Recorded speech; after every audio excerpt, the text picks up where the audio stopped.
Ассалаумағалейкум, пайдалы ақпараттар арнасының көрермендері, каналыма қош келдіңіздер.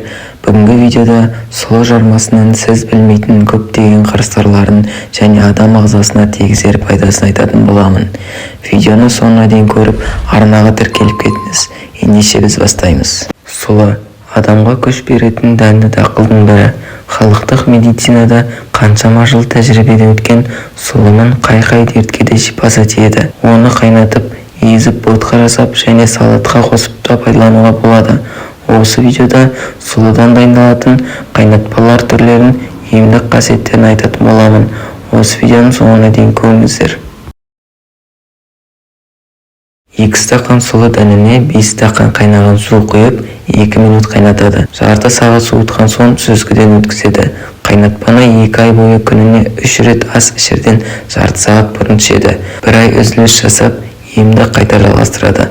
Бұл қайнатпаны бүйрек ауырғанда, дене ісігінде, асқазанның ойық жарасы, ас ішек дерті мен жүйке қызметі бұзылысында емдік пайдасы жақсы нәтиже береді. 100 грамм сұлы жармасын 1 бас су ашықпен 1 литр суға қайнатады. Күніне 4 рет 1 ас қасықтан ішеді. Қайнатпаға 1 шай қасық бал қосуға болады. Бұл қайнатпа құрғақ жөтелден тез айықтырады. 1 ас қасық сұлы дәнін немесе сұлы жармасына 2 стақан қайнаған су құяды. Оны келесі күні шай орнына ішеді. Ол әлсіз адамға күш береді. Әсіресе отадан кейін және ауыр дертпен ауырған науқастардың беті бері қарағанда әлсіреген ағзаны тез оңалтады. Сұлы шөбінен дайындалған тұнба зәр жолдарындағы дерт, іштің желденуі, әлсіреу, жұмыстан шаршап, қалжырау және ұйқысыздықта пайдалы. 2 ас қасық шөпті ет тартқыштан өткізіп, үстіне 1 стақан спирт құяды. Тұнба жылы жерде 14 күн тұрады. Күніне 2 рет тамақтың алдында осыдан 20-30 тамшыдан қабылдайды. Ревматизм, радикулит, буынның өзге дерттеріне балғын сұлы сабанынан бұлау дайындаса шипа болады. Ол үшін 1 кг сұлы сабанына 5 литр су құяды да жарты сағат қайнатады. Сосын сүзгіден өткізіп, ваннадағы суға қайнатпаны құяды. Сұлыдан дайындалған квас асқазан үшін пайдасы бар. 1 стақан сұлыны 3 литрлік банкеге салады да үстіне 3-4 қасық қант, сол мөлшерде мейіз қосып су құяды. Бетін дәкемен жабады да 3-4 күн қояды. Дайын квасты шыны ыдысқа құйып, тоңазытқышқа сақтайды. Таңертең жеген сұлы асқазан ішек жолдарын жақсартады.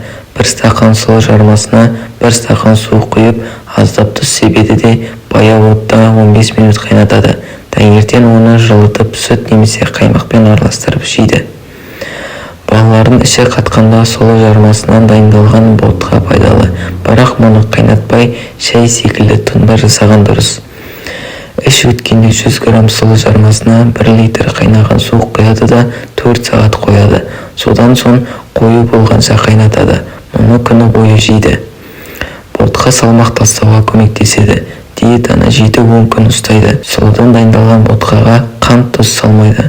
Бұл күндері сұлыдан дайындалған өзге де азық-түлікті жей алады. Сонымен қатар ботқаға таңертең кептірілген жемістер қосуға болады. Міне достар, бүгінгі видеомыз өз мәресіне жетті. Бүгін сіздер сұлының емдік қасиеттерін білдіңіздер. Видео пайдалы болса, лайк басып, арнама жазылуды ұмытпаңыз.